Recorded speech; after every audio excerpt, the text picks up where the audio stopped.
semester. So today I'll be doing week 10 assignment for the null hypothesis. The thing that should be focused more is that mu1 equal which is day shift, equals mu2, which is afternoon shift, equals mu3, which is night shift.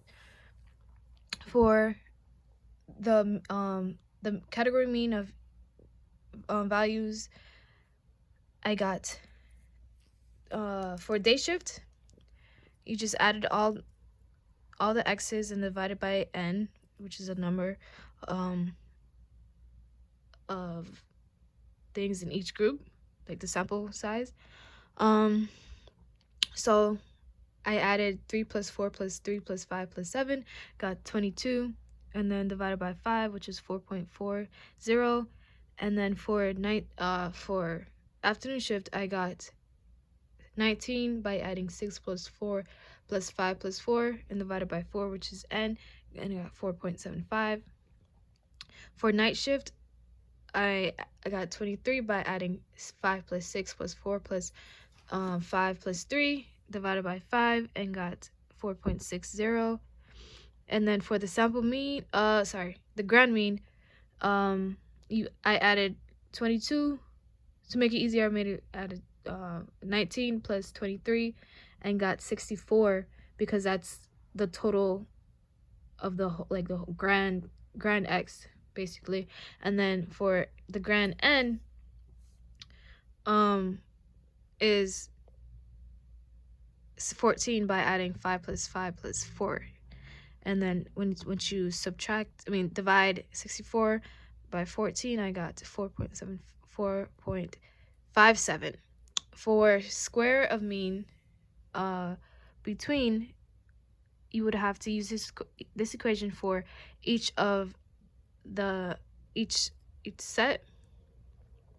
So for day shift, n was 5, and then you multiply that by 4.4, which is the mean of that specific one, subtract it by the grand mean, which is 4.57.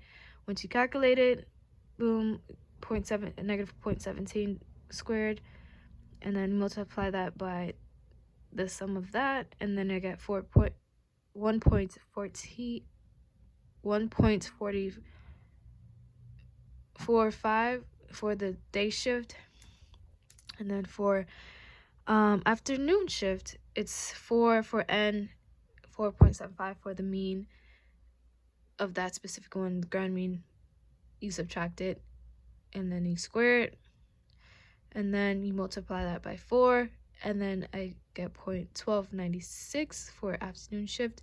And then for night shift, n was 5. You multiply that by the mean, which is 4.6, minus 4.57, and then square it.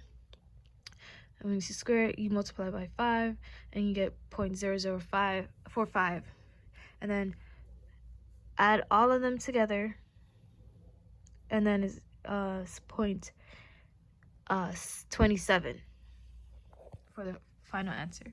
And then for squared, sum of squared within, what you do, it's kind of like the variance where you have all the x's, you subtract that by the mean of that specific group, and then once you get that, you square it.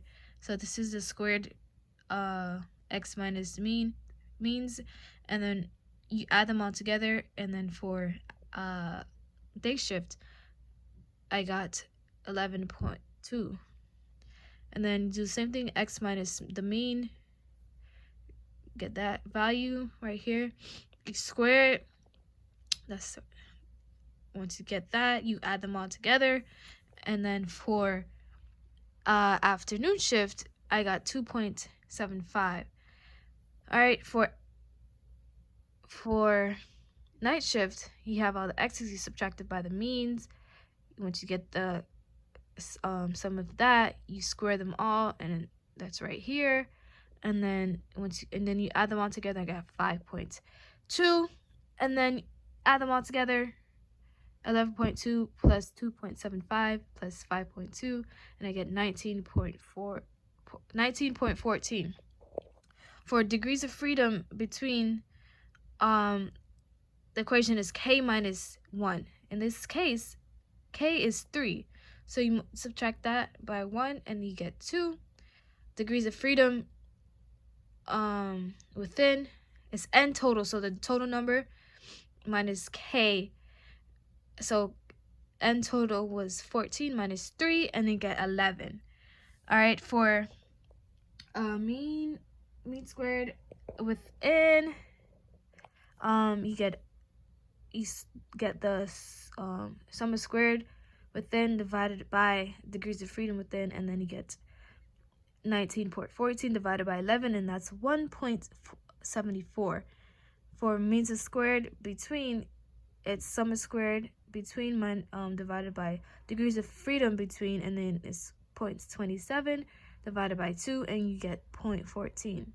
For f, the f value, or the value of f, it's means of squared between divided by the within, and you get 0.14 divided by 1.74, and then f will equal 0.08. And then I will conclude that I have failed to reject the null hypothesis at 0.05 level. The different work environment has no significant difference on the level of absenteeism, and then the critical value after looking at is 3.98, and that's by looking at the appendix D inside of the book, and this is it right here.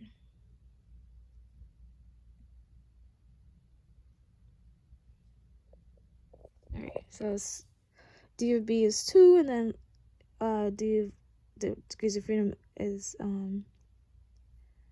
11, and it's right here, 3.98. Thank you.